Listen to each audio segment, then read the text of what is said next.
പ്രണയ സാഫല്യം. നടി സോസിക വിവാഹിതയായി. നെഞ്ചോട് ചേർത്ത് പ്രേം. ഏറെ നാളത്തെ പ്രണയത്തിന് ശേഷം ഒടുവിലാണ് ഇരുവരും വിവാഹിതരായിരിക്കുന്നത്. നടിയും അവതാരകയുമായ സോസിക വിജയ് മോഡലുമായ പ്രേം ജേക്കബാണ് വരൻ. ഞങ്ങൾ ഒരുമിച്ച് ജീവിക്കാൻ തീരുമാനിച്ചു എന്ന് കുറിച്ചുകൊണ്ട് സോസിക തന്നെയാണ് വിവാഹകാര്യം അറിയിച്ചത്. ബീച്ച് സൈഡിൽ നടന്ന വിവാഹ ചടങ്ങിൽ അടുത്ത സുഹൃത്തുക്കളും ബന്ധുക്കളും പങ്കെടുത്തു. ഏറെ നാളത്തെ പ്രണയത്തിനൊടുവിലാണ് ഇരുവരും വിവാഹിതരായിരിക്കുന്നത്. സുരേഷ് ഗോപി, ഇടവേള ബാബു, രചന നാരായണൻകുട്ടി,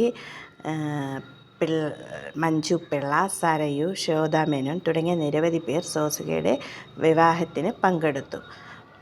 ഞാനൊരു കല്യാണം നടത്തിയതിൻ്റെ ക്ഷീണത്തിൽ നിൽക്കുകയാണെന്നും ഞാൻ വന്ന് കയറിയപ്പോൾ ഭയങ്കര വിളിയൊക്കെ കേട്ടു. അതിനേക്കാൾ ഉച്ചത്തിൽ എനിക്ക് വിളിക്കണമെന്നൊക്കെ ആഗ്രഹമുണ്ട്. പക്ഷേ ശബ്ദം പോയിരിക്കുകയാണ്. ദൈവം തന്നൊരു മനംകുളിർത്ത് അനുഭവിച്ച അച്ഛനായി കഴിഞ്ഞു ഞാൻ. ഇപ്പോഴും അങ്ങനെയാണ് പൊയ്ക്കൊണ്ടിരിക്കുന്നത് എന്ന് സുരേഷ് ഗോപി പറയുകയുണ്ടായി.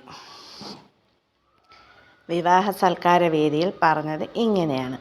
സോസിക ചതുരം, കുട്ടനാടൻ ബ്ലോഗ്, കുദാശ, വിവേകാനന്ദൻ വൈറലാണ് എന്നീ സിനിമകളിലും സീരിയലുകളും സോസിക അഭിനയിച്ചു.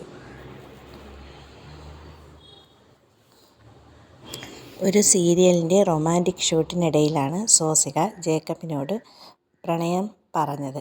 അപ്പോൾ ജേക്കബ് ഒന്നും മറുപടി പറഞ്ഞില്ല. വൈകുന്നേരമാണ് ജേക്കബ് തൻ്റെ ജീവിതത്തിലേക്ക് സോസികയ്ക്ക് സ്വാഗതമെന്ന് അറിയിച്ചത്. അങ്ങനെ അവർ തമ്മിൽ പ്രണയത്തിലായി. പെട്ടെന്ന് കല്യാണവുമായി. കൂടെ സോസികയുടെ കല്യാണം ഇങ്ങനെ പറയുകയുണ്ടായി. പക്ഷേ അതൊക്കെ ഫേക്കായിരുന്നു. ഇപ്പോഴാണ് യഥാർത്ഥ സോസികയുടെ പ്രണയ സാഫല്യവും വിവാഹവും നടന്നിരിക്കുന്നത്. എല്ലാവരും ഷെയർ ചെയ്യുക, സബ്സ്ക്രൈബ് ചെയ്യുക.